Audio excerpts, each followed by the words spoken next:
Hello friends, US and China recently concluded one of the most explosive talks in recent history in Alaska. दोस्तों in talks में क्या हुआ, US और China ने एक दूसरे को क्या कहा, डिस्कस करेंगे इस वीडियो में। दोस्तों ये जो टॉपिक है ये आपके US China relations GS paper 2 के लिए बहुत इंपॉर्टेंट है। इंडिया पे इस टॉक्स का इम्पैक्ट क्या है, इनके रिलेशंस का क्या इम्पैक्ट है और इंडिया कैसे फंस जाता है दोनों के बीच में, ये भी डिस्कस करेंगे इस वीडियो में। इसके अलावा एसए के पीओवी से न्यू कोल्ड वॉर पे ऐसे अगर आपको आता है तो उसके अंदर यूएस चाइना रिलेशंस ही आपको मेनली डिस्कस करना है along with role and impact on other countries.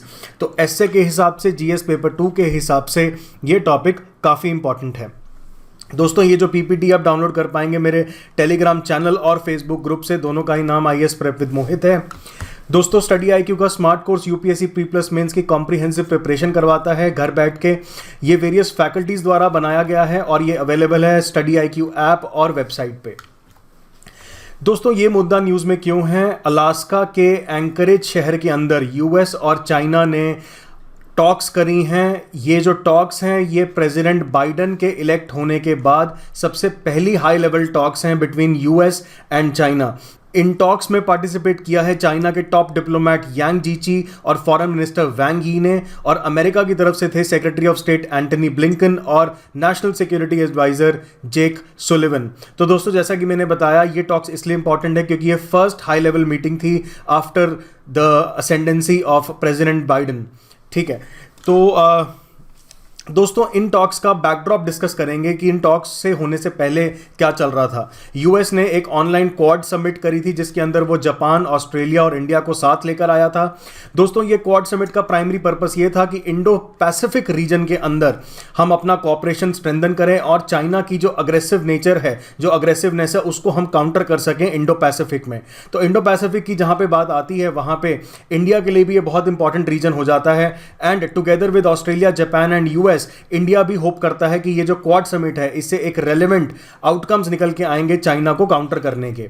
इसके अलावा जो सेक्रेटरी ऑफ स्टेट ब्लिंकन है और जो डिफेंस सेक्रेटरी लॉयड ऑस्टिन हैं, ये इस मीटिंग से पहले ईस्ट एशिया, जापान और साउथ कोरिया जाके आए। वहां पे इन्होंने अपने काउंटर पार्ट्स के साथ मीटिंग करा और इस मीटिंग का भी एजेंडा ये था कि चाइना के राइज को कैसे काउंटर करा जाए उस रीजन में। तो जाहिर सी बात है कि चाइना को काउंटर करना यूएस के लिए एक बहुत इंपॉर्टेंट फॉरेन पॉलिसी एजेंडा है। ठीक है, और इसके लिए ये वेरियस समिट्स कर रहा है। इसके अलावा 17 मार्च यूएस ने अपने जो सैंक्शंस थे चाइना के अगेंस्ट उसको एस्केलेट कर दिया ओवर प्रो डेमोक्रेसी एडवोकेट्स जो थे हांगकांग में, उन पे क्रैकडाउन करने के लिए। तो दोस्तों हांगकांग की कहानी क्या है? हांगकांग में पिछले साल चाइना ने एक सिक्योरिटी लॉ पास किया था जिसको हांगकांग के जो प्रो डेमोक्रेसी सपोर्टर्स हैं उन्होंने बहुत प्रोटेस्ट किया। प्रोटेस्ट अभी भी चल रहे हैं। उन प्रोटेस्टर्स पे क्रैकडाउन करने के लिए यूएस ने चाइना पे सैंक्शंस इंपोज करे हैं। इसके अलावा ये चीज़ें तो यूएस की तरफ से हुई। चाइना की तरफ से अगर हम देखें तो एक कैनेडियन सिटीजन जो हैं उनको स्पाइंग चार्जेस पे ट्रायल पे रखा जा रहा है। ठीक है, और इसके अलावा एक और कैनेडियन जो है उनका भी ट्रायल तैयार है। तो this was the backdrop of the US China talks in Alaska. अब जानते हैं कि इन टॉक्स में ऐसा क्या कहा, अमेरिका और चाइना ने एक दूसरे को क्या कहा जिसको बहुत ही एक्सप्लोसिव बताया जा रहा है, बहुत ही डायरेक्ट कॉन्फ्रंटेशन जहां पे इन्होंने एक दूसरे को ओपनली अक्यूज किया ऑफ वेरियस थिंग्स। तो एक एंगल से देखा जाए तो बहुत ही इंटरेस्टिंग टॉक्स ये रहे। ठीक है, तो अमेरिका ने क्या कहा? अमेरिका ने ये कहा कि वो चाइना के कुछ एक्शंस को लेके बहुत कंसर्न्ड है, स्पेशली इन जिनजियांग रीजन जहां पे वो यूगर मुस्लिम्स को सप्रेस कर रहा है। इसके अलावा हांगकांग के अंदर जहां वो प्रो डेमोक्रेसी सपोर्टर्स को सप्रेस कर रहा है। ताइवान स्ट्रेट्स के अंदर जो उसकी एक्टिविटी है इन ऑर्डर टू धीरे धीरे ताइवान को अपने सिस्टम में इंटीग्रेट करने की जो कोशिश है चाइना की, उसको उसने कंसर्न व्यक्त करी। इसके अलावा यूएस पे जो साइबर अटैक्स चाइना करवाता है उसको भी रेज किया openly. And finally economic coercion towards our allies. यहाँ पे कौन से एलाइज की बात हो रही है? यहाँ पे एसेंशियली जापान की बात हो रही है, रिपब्लिक ऑफ कोरिया की बात हो रही है, यानी कि साउथ कोरिया की बात हो रही है। तो इन सब की बातों को यूएस ने ओपनली रेज किया अलास्का टॉक्स के अंदर। इसके बाद यूएस ने यह भी कहा कि ये जो सारी चीज़ें हैं ये एक रूल्स बेस्ड इंटरनेशनल ऑर्डर को थ्रेटन करती हैं। इसका मतलब यह है कि इस इंटरनेशनल ऑर्डर के थ्रेटन होने की वजह से जो ग्लोबल स्टेबिलिटी पे एडवर्स इंपैक्ट आता है उसको रेस कर रहा था यूएस। और इसीलिए क्योंकि ये रूल्स बेस्ड इंटरनेशनल ऑर्डर को इंपैक्ट करता है and in turn global stability को इंपैक्ट करता है, इसीलिए ये जो मुद्दे हैं ये चाइना के इंटरनल मुद्दे नहीं हो सकते। ये मुद्दे जो हैं ये ग्लोबल इंपॉर्टेंस और ग्लोबल कंसर्न के मुद्दे हैं जिसको चाइना को सीरियसली टैकल करना होगा। फाइनली यूएस ने अपने क्लोजिंग रिमार्क्स में यह भी कहा कि यूएस का जो रिलेशनशिप है चाइना के साथ वो competitive, it will be competitive where it should be, collaborative where it can be and adversarial where it must be. तो दोस्तों इस एक लाइन के अंदर बहुत अच्छा कंक्लूजन है यूएस के स्टांस का विद चाइना कि हम चाइना को कंपीट भी करेंगे जहां कर सकते हैं, कोलैबोरेट करेंगे जहां पॉसिबल है, और हम एडवर्सेरियल भी होंगे जहां पे हमें होना पड़ेगा। ठीक है, तो बहुत ही क्लियर स्टांस है यूएस का। अब ये देखते हैं कि पॉइंट बाय पॉइंट चाइना ने क्या रिबटल किया इन अलास्का टॉक्स के अंदर। तो चाइना इस बात से शुरू होता है कि जो इंटरनेशनल सिस्टम है वो यूएस छोड़कर यूएन के हिसाब से सेंटर्ड है, मतलब यूएन के अराउंड एक इंटरनेशनल सिस्टम है जिसको हमने अध्ययन करना चाहिए, ना कि वो यूएस के अराउंड है। तो बहुत इंपॉर्टेंट और क्रिटिकल पॉइंटेड अटैक है चाइना का अगेंस्ट यूएस। ठीक है, और यूएस को ये भी बोलता है कि यूएस की अगर अपनी यूएस स्टाइल डेमोक्रेसी है तो सिमिलरली चाइना की भी चाइनीज स्टाइल डेमोक्रेसी है। ठीक है, और यूएस जो है उसको अपनी इमेज को चेंज करना होगा एंड अपनी स्टाइल की जो डेमोक्रेसी है जो कि वो दुनिया भर में एडवांस करता फिरता है उसके ऊपर उसको चेक लगाना होगा। तो बहुत ही स्ट्रेट पॉइंटेड अटैक। इसके अलावा चाइना यह भी बोलता है कि we do not believe in invading through the use of force, यानी कि आप दूसरे देश को जो है आप इन्वेड करते फिरते हो और दूसरी रिजीम्स को टॉपल करते फिरते हो, जैसे फॉर एग्जांपल लिबिया एक अच्छी एग्जांपल है जहां पे गद्दाफी थे। ठीक है, इसके अलावा आप अदर कंट्रीज में जाके मैसेकर करना भी सही चीज नहीं है। तो चाइना के बहुत ही पॉइंटेड एक्यूजेशंस हैं। इसके अलावा चाइना क्या बोलता है? चाइना ये बोलता है कि यूएस को अपनी कोल्ड वॉर मेंटालिटी को त्यागना होगा और ये जो जीरो सम गेम अप्रोच है इसको भी छोड़ना होगा। और रीजनल इश्यूज पे, यानी कि स्पेशली यहां पे चाइना जो है वो मिडिल ईस्ट रीजन की बात कर रहा है और साउथ चाइना सी के रीजन की बात कर रहा है, जहां पे वो यूएस को बोलता है कि वो अपनी एक लॉन्ग आर्म ज्यूरिसडिक्शन करता है एंड वहां पे सप्रेशन इंट्रोड्यूस करता है। स्पेशली अगर मैं बात कहूं कि अफगानिस्तान एक अच्छी एग्जांपल है इस चीज की, और अपनी जो नेशनल सिक्योरिटी है उसकी एक ओवर स्ट्रेच्ड कंसेप्शन है यूएस के दिमाग में एंड उसको वो नेशनल सिक्योरिटी को अपनी अचीव करता है थ्रू फोर्स और फाइनेंशियल हेजेमोनी। ठीक है, तो ये बहुत ही आप देखें कि चाइना के डायरेक्ट अटैक है यूएस पे। इसके अलावा जापान और साउथ कोरिया के संदर्भ में चाइना ये बोलता है कि वो दोनों देश चाइना के second and third largest trading partners हैं। इसके अलावा आसियान जो है वो ओवरऑल चाइना का लार्जेस्ट ट्रेडिंग पार्टनर है, overtaking European union and America. इसलिए यूएस जो है वो इन देशों को ध्यान में रखते हुए जो भी बोले वो बहुत ध्यान से बोले, क्योंकि ये दोनों देश चाइना के बहुत बड़े ट्रेडिंग पार्टनर्स हैं। इसके अलावा चाइना ये भी बोलता है इन टॉक्स के अंदर कि जो यूएस ये बोल रहा है कि हम इकोनॉमिक क्वेश्चन कर रहे हैं उनके अलाइज का, क्या ऐसा मानना उन देशों का है या ये सिर्फ यूएस का ऐसा मानना है कि हम ये इकोनॉमिक क्वेश्चन कर रहे हैं? तो ऐसा भी चाइना पूछता है। इसके अलावा चाइना ये बोलता है कि जिनजियांग, तिब्बत और ताइवान जो हैं वो इनएलियनेबल पार्ट हैं चाइनीज टेरिटरी का, और इसमें वो किसी भी तरह की इंटरफेरेंस जो है वो टॉलरेट नहीं करेंगे, और अगर कोई इंटरफेरेंस होती है तो वो नेसेसरी एक्शंस लेंगे उस इंटरफेरेंस को डील करने के लिए। ह्यूमन राइट्स पे चाइना ने कहा कि आप हमें इस चीज़ पे उपदेश ना दें, आप अपना खुद का ह्यूमन राइट्स रिकॉर्ड देखें। और इसमें चाइनीज़ जो फॉरेन पॉलिसी काउंसलर हैं वो ये भी बोलते हैं कि ब्लैक लाइव्स मैटर जो मूवमेंट है उसका रेफरेंस देते हैं वो, कि आप इस मूवमेंट को रेफर करें और खुद आप अपना नेशनल इंटीग्रेशन के बारे में सोचें, अपने ह्यूमन राइट्स के बारे में सोचें, रादर देन चाइना को उपदेश देने के।